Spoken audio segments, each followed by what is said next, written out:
Another case was to nullify the result of the just ended election, which was petitioned by an aspirant, Moro. And the big case everyone was talking about was the resignation of the vice president of Team Sanidays. We are live in the next couple of hours with only one question on our mind: what is the verdict of the justices?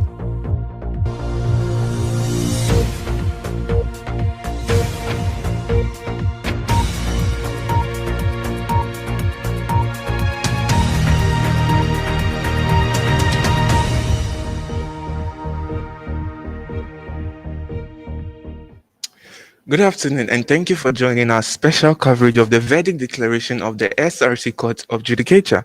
Now, in the next few moments, the justices will be ready to give their verdict on the court hearing. If you are watching on YouTube, leave your comments below. Tell us what you think. Use the hashtag #YouHasDecides on Twitter and send your messages via WhatsApp on 050-164-9771. We'll talk about the election petition in a moment, but then let's just update you with the latest news on campus. Now, as some of you may be aware, the university has postponed the end of second semester examination. Now, in a letter from the office of the registrar, it says, following the strike action by youths coupled with their withdrawal of services, including the conduct of examination in the university, I write to inform you the postponement of the end of second semester examinations. Students are, however, advised to remain on campus and continue with their revision. So that is a message from the office of the registrar telling us that examination has been postponed. Now let's focus on the election petition that has been brought before the SRC Court of Justice. Now, as some of you may be aware, last Monday there was a court hearing here at Trafalgar in which there were 4 different cases here.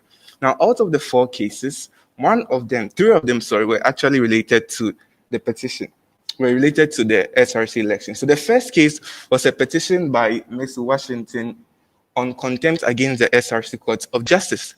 The second case was a suit by Cosmos challenging the credibility of the voting software.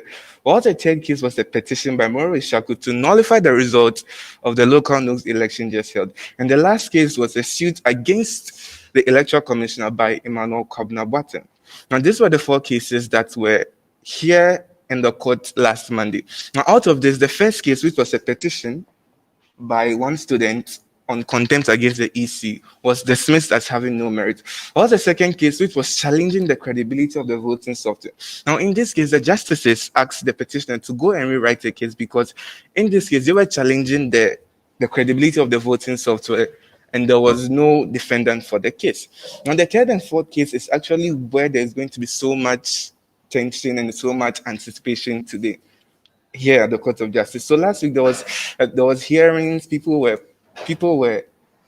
making submissions and other stuff. So the third case, which was nullifying the result of the election, was by one of the candidates, Moro Ishaku, who was calling for the Court of Justice to nullify the results of the election.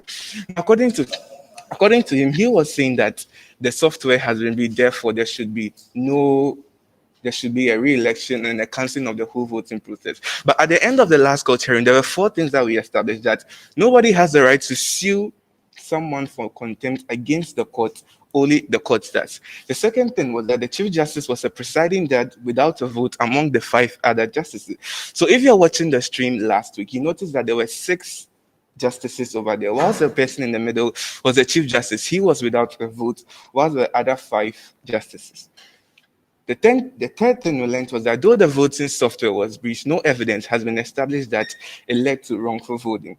And the last one is that the vice president is not an elected federal executive. Now, that particular point, the last point, is what is creating so much confusion. So if you noticed, or if you watched the last court hearing, there was a bit of backlash between the petitioner and the electoral commissioner. Now, according to the electoral commissioner, they were saying that since the vice president is not an elected federal executive, he doesn't meet the criteria of all that is needed for a presidential candidate. While the petitioner was also saying something different. So it was a bit of back and forth between the 2 sides. But if you notice, people are actually anticipating, thinking what the verdict will be. Is there going to be a re-election? Are we going to actually vote again? Or is there going to be a re-vetting of all the candidates? Because you notice that at the last court hearing, what really came out was that the vetting committee failed to do their job, because one of the cases was that the vice presidential candidate for Team Sunny Days Prosper did not reach the requirements. However, he was able to go into the election until the day before the election. That is when he brought a resignation letter, and then the EC accepted it. But then you notice that in the constitutional instrument of the electoral commissioner, a president or a candidate for presidency cannot resign 1 week before the elections. And then he resigned a day before, and it was the electoral commission that received the letter. Now, there's been a lot of issues ongoing, even yesterday night and this morning, as people are talking about the verdict. What will it be? So, again, this morning, we're going to see 5 justices, or less than that, who are going to be sitting here and then giving the verdict of the petition. They have heard all the cases, listened to both sides of it, what went wrong, what did not go wrong. So, how did all this start? All this started when there was an injunction placed on the election by the Chief Justice. So, you remember that on voting day, which was last Friday, we started with the election, voting started at 10 a.m. and ended somewhere around 8 p.m. We're all waiting for the electoral commissioner to declare the results of the elections. Then the Chief Justice came and said that they have placed an injunction on the declaration of results of the federal presidential candidate. So after that, on Monday, there was a court hearing where we had a series of cases. So one thing you notice that the whole election has been prolonged, because if you read the constitution, you notice that nominations are supposed to be open in the 3rd week of the 2nd semester in an academic year, whilst we vote in the 7th week. And like the case, we are somewhere in the 11th and 3rd week, and we still do not have a federal president, but the other executives have been elected. Up to now, we still do not have somebody who is going to fill the position of the SRC president. As you may know, we have 5 candidates who are all contesting for this position, and out of the 5, one of the candidates, Team Sunny Days, his vice presidential candidate, resigned a day before. So that is what is causing so much. In fact, that is the big brain behind this whole petition, because people are saying that if my vice president resigns, then there's no need for me to stand for the election. However, that was the petition that we are here to give the verdict today. So let us know what you think. Again, if you're watching on Facebook, put your comments below. Let us see what you think. You can also send your messages via WhatsApp on 050-164-9771. And also use the hashtag #YouHasDecides on Twitter. In some few moments, I'll be joined by a couple of panelists who will help me with the analysis and the possible outcome of the voting. So I have a question to you, those watching. If there is going to be a re-voting, would you vote? Because you notice that even for some of the leaked results, none of the candidates were able to cross 50+1. In in order to win the election, you need to get 50+1 votes, and none of it. So it's likely there's going to be a runoff election. So in the runoff, who do you think is going to win? What are your thoughts? Let us know in the comment section below.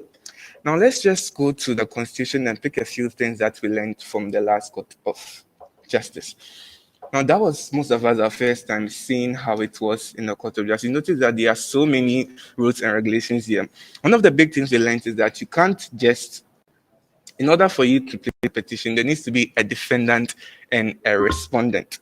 So if you don't have these two people, then cannot be a case. This is the big issue in the second case, where they were challenging the credibility of the voting software. Now, if you are challenging the credibility of the voting software, who is the defendant? The software is not a person that can be called to the court to answer from. So is it the person who designed the software, or is it the person who uses the software? And these are the two possibilities. So these are the two people who could be the defendant. It may be that the software was developed well, but the person didn't use it well, or it was not developed well due to led to the breach of it. That was the big issue in the third case. So the petitioners were asked to go home and then rewrite and then present the second case. Now, again, the last case was a suit against the electoral commissioner. Now, over here in this suit, let me see if I can find the petition to read to you. It was a petition by Emmanuel Kwabena Boateng, who was calling on the EC to, in fact, that was the petition that brought about the whole injunction in the first place. So I think I have it here. So this was a petition. I'm going to read it. So I write as a concerned student and a vetting committee member of this year's SRC election. That is slated for tomorrow, the 6th of August. So start with this petition takes its places in my request on the chair of the vetting committee, who constitutionally happens to be the electoral commissioner of our SRC.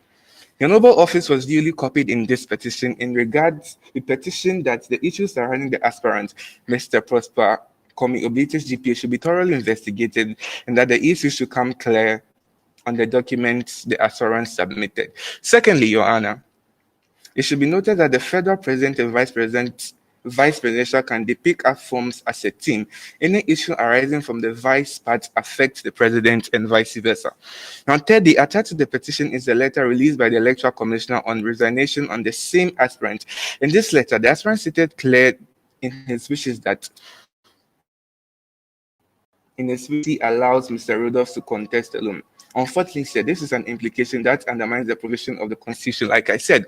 Now, according to Article 16 of the Constitution, it states that there shall be 5 federal executive officers to it: the President, the Secretary, the Treasurer, the Women's Commissioner, elected under this Constitution, and the Vice President. So you notice that this was where one of the justices made the clarification, said that the Vice President is not an elected federal executive. So I'm going to take it again.